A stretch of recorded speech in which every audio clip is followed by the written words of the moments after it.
So when you were a child, you were accountable to your parents and your parents were accountable for you, right? So they called you to order, not the other way around. Now that you're an adult, supposedly, right?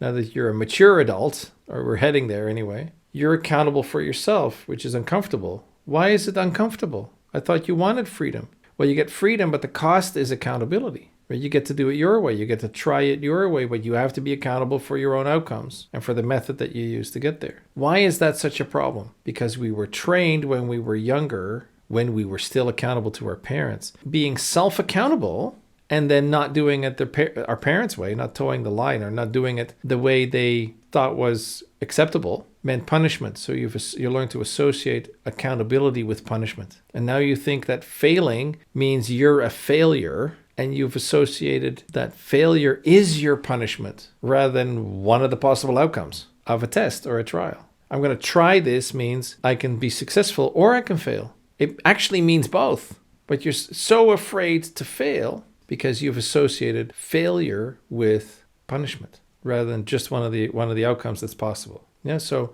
if you want to be a free, an autonomous, sovereign being, an adult, a mature adult, yes, you get to try things your way, but you're also accountable for the method and the outcome and cleaning up the mess. I call it owning your shit and cleaning up your mess.